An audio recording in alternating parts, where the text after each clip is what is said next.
这是熟文岩，这是大梨岩，这是台湾的丰田玉，这是我在台湾最喜欢的地方。我来自美国，却爱上台湾的岩石。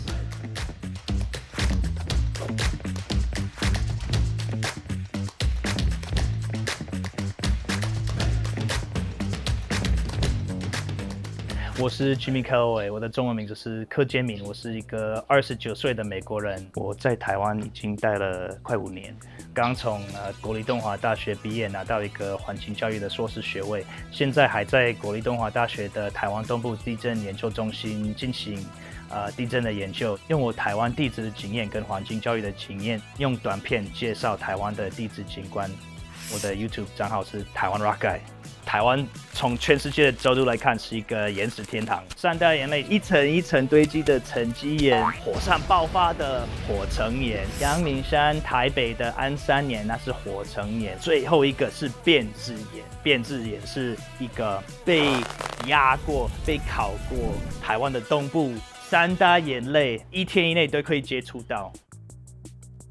你知道吗？这不是普通的石头，其实在它岩层里面有包含一个台湾600万年前的环境故事，好多事情在这个岩石一层一层堆积被记录下来了。花莲的话刚好有3大岩类，然后这边的话是很明显的一层一层堆积，这是沉积岩，它的成分就是火成岩，整个海岸山脉以前就是火山岛。沉积岩基本上它们会平行的堆积，但是你看我后面的这一层一层，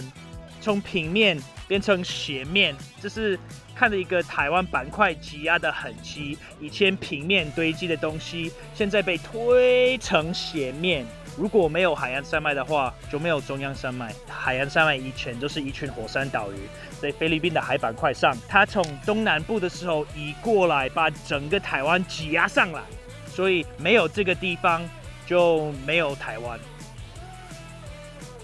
整个海岸山脉都在菲律宾板块上，然后它是一直往西部推，一直往西部挤压，所以每一个地震就是这个大的板块往西部推，把台湾往上挤。所以对，没错，台湾一直在长高。每一年下那么大量的雨的话，台湾的溪流是一个沉积物最大的搬运工。以前被挤压上来的东西，每一个台风也会又被带下来到海底去。所以台湾真的是一边变高也一边变矮。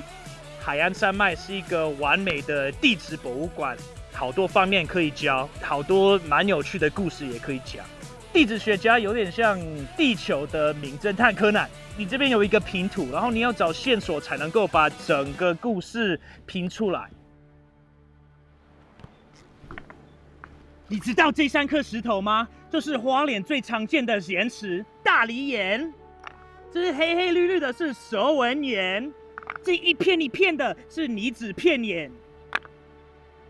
百宝溪刚好是切开这边的包含丰田玉、蛇纹岩的矿区，然后这是蛇纹岩。地质学家说它是一个高镁铁的变质岩，意思说它含很多镁、很多铁，然后它被变质过，经过一个超级高压的环境加海水进行一个化学作用，造成这种丰田玉。所以其实蛇纹岩，你可以想说蛇纹岩就是丰田玉的妈妈。我觉得丰田玉的故事很特别，因为其实以前这边的当地居民是用这种石头来做成好多不一样的项链，然后也是跟整个东南亚进行一个3000年前的海上贸易系统。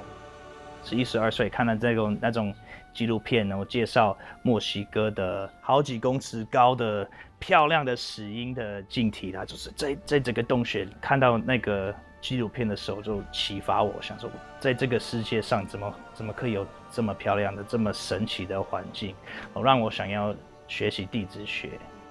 我是在美国明尼苏达州长大，然后在美国的西部西雅图那边华盛顿州念大学。大学的时候念的是地质学跟中文，然后所以是双主修啦。中文系的老师孙老师，他也是台湾人。大学毕业之后，那个孙老师他就说：“Jimmy，那你要去台湾。”老师推荐我一个机会，就是学术交流基金会。所以我第一次住在台湾的时候，我就在台东的立吉国小，就是教英文。我第一次来到台湾，2017年那个暑假计划，我们还是每一个周末会去台湾的不同地方。看到山脉的时候，我会真的被惊讶，觉得哦哇，好漂亮的山脉。我在美国长大的地方就是明尼苏达州，它从地质历史来看，整个地形被冰河压平，有很多湖，但是全部都是平地。一回美国也开始做梦，想起我在台湾的生活，一直想回去。2020年，我有申请到那个东华大学。我觉得台湾最适合的是台湾可以365天当做一个户外教学的教室。东部的话，也是一个超大的自然的展示馆。我想要念环境教育的话，我就一定要在花莲。我到东华之后，就认识一个最了解台湾变质研的教授蔡金和老师，他也是一个在我东华念书的2年中一个非常重要的教授，就是给我很多支持。像是我想要研究那么硬的、那么复杂的花莲的这些变质研的这一方面呢，他跟他的学生就一直跟我合作，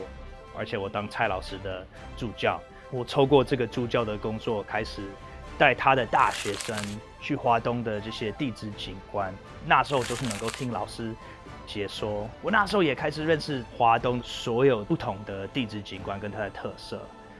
我所有 YouTube 里面的内容，就是我在东华大学这2年收集的资料了。每一个影片里面有一种教育的价值来介绍石头，可能像这个疯狂的外国人在干嘛，他在说什么，然后所以他们先看我的样子，看我 crazy 的样子。想要继续看下去，后来看完之后觉得，我刚才学东西了。我做双语的，我不要只拍影片给台湾人看，当然最后要拍影片给全世界看，是这个不一样的角度认识台湾。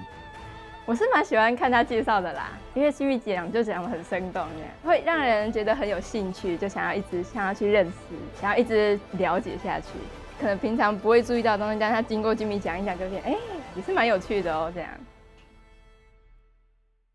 大学毕业的那一年，他们可能想念我，就离家里那么远。可是他们那时候可能想说，1年而已，还好。他们可能没有想我会留在这里那么久。当然，这是他们担忧的方面，说Jimmy，我们的儿子到底回不回来了？可是他们现在已经看到我现在的生活，我现在的方向，还是会支持我。他们也可以看得出来，我现在做的是我最想要做的事情。我觉得有一些人觉得花莲是他们说什么好无聊的地方，但是从我的角度来看，花莲什么都有。我也今年考了导游证照的考试，希望我可以多留在花莲，自己创造一个环境教育的工作室，带更多小朋友还有大朋友，就带大家呢就去外面探索，让大家觉得更骄傲，让他们的家乡这么独特，这么有趣，学习可以变成快乐的啦。